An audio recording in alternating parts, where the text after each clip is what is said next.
अस्सलाम वालेकुम। Hi students, inheritance के चैप्टर से आज हमारा तीसरा लेक्चर है कि why Mendel selected pea plant for his experimental work. Mendel ने अपने काम के लिए, अपने रिसर्च वर्क और एक्सपेरिमेंटल काम के लिए मटर के पौधों का इंतखाब क्यों किया था कि और पौधे नहीं थे, और भी पौधे बहुत ज़्यादा थे, लेकिन उन्होंने मटर के पौधों के अंदर जो खसूसियात देखे शायद वो इन्होंने कुछ और पौधों के अंदर नहीं देखे थे।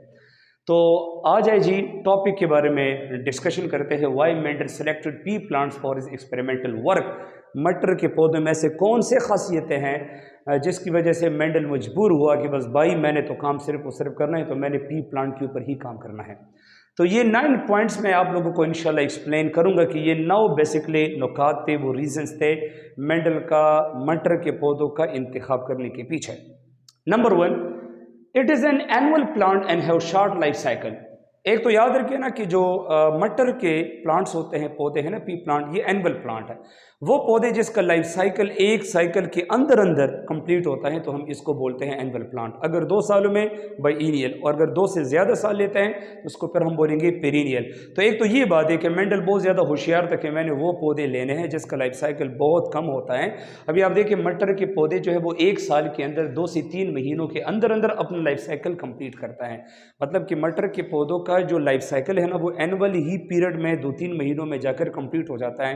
तो इसका फ़ायदा ये होगा ना कि बहुत रैपिडली आपके पास नस्ल बनेगा। पहला नस्ल, फिर F1 से फिर F2 नस्ल, F3 नस्ल, F4 नस्ल, जितने ज़्यादा नस्लें आप पैदा करते हैं तो फिर आप उसको स्टेटिस्टिकल डेटा उनसे कलेक्ट करते हैं और फिर आप एक कंक्लूजन को आसानी से ड्रा कर सकते हैं। तो एक तो ये बात है कि मटर के पौधों का लाइफ साइकिल बहुत ज़्यादा शॉर्ट है और बहुत मुख्तसर वक्त में उसको बहुत ज़्यादा नस्ल में पौधे मिलते थे।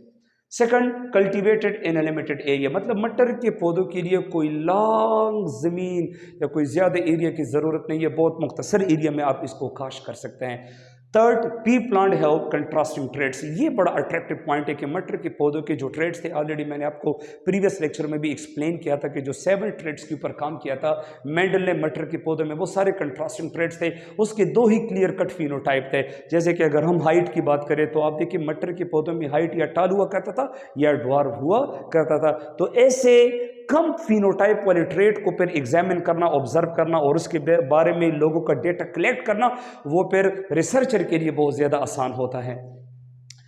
फिर produces a large number of seeds. हाँ, मटर के पौधों में बीज बहुत ज़्यादा होते हैं। एक पॉट अगर आप उठाएं तो एक पॉट में आप लोगों को बहुत ज़्यादा सीड्स मिलेंगे।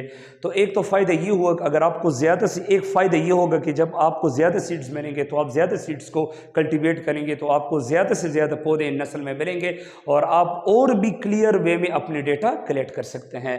Number 5, easy to observe character in a pea plant. हाँ, मटर के पौधों में जो करेक्टर को ऑब्जर्व करना है, क्योंकि मेंडल का मटर के पौधों में जो एक्सपेरिमेंटल वर्क करना है वो तो इसलिए है क्योंकि मेंडल जो है वो मटर के करेक्टर्स को बेसिकली डिस्कस और ऑब्जर्व करना चाहते थे। तो ऑलरेडी मैंने कहा कि जो ट्रेड्स है मटर के पौधों में वो कंट्रास्टिंग ट्रेड्स है, उसके exact to clear cut phenotypes है।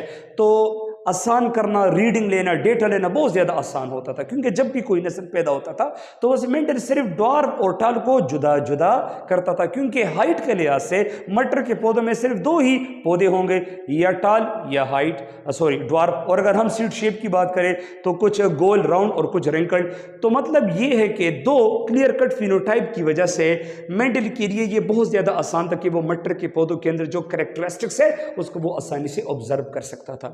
नेक्स्ट है फ्लावर आर बाइसेक्सुअल। हाँ, मटर के पौधों के जो फूल है वो बाइसेक्सुअल का मतलब ये है कि एक ही फूल के अंदर दोनों सेक्स ऑर्गन्स पाए जाते हैं। मेल सेक्स ऑर्गन या male reproductive part in flower is called stamen, while carpel is the female reproductive part. और जब भी कोई फ्लावर बाइसेक्सुअल होता है ना, तो फिर एक ही फूल के अंदर पोलिनेशन होता है, फिर एक ही फूल के अंदर स्टेमन से पोलन ग्रेन जो है वो जाते हैं कार्पल में। So transfer of pollen grain from the stamen to the carpel is called pollination. और जब भी बाइसेक्सुअल फ्लावर में एक ही पूल, अगर कोई पूल बाइसेक्सुअल हो और एक ही पूल के अंदर पोलिनेशन होगा तो हम उसको बोलेंगे सेल्फ पोलिनेशन। तो ये बात आप जहन में याद रखिए कि बाय द नेचर जो है मटर के पौधे में हुआ करता है सेल्फ पोलिनेशन।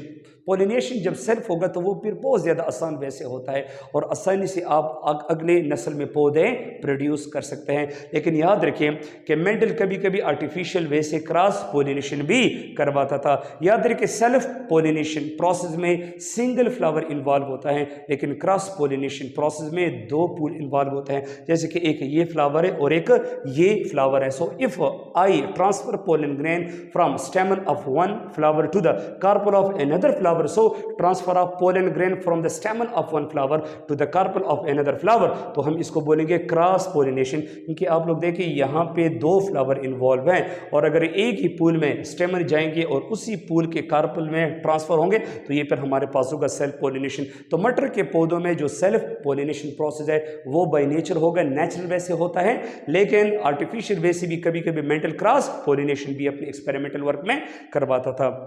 और लास्ट जो बेसिक एक रीज़न ये भी है कि मटर के पौधों में नेचुरली पैथोजेंस जरासीम के ख़िलाफ़ रेजिस्टेंट पावर मौजूद होता है। ये माय डियर स्टूडेंट वो आपके पास 9 वजूहात है जो इसके पीछे एक रास्ता कि मेंडल ने और प्लांट को क्यों सेलेक्ट नहीं किया, मेंडल ने मटर के पौधों को अपने एक्सपेरिमेंटल वर्क के लिए क्यों सेलेक्ट किया था।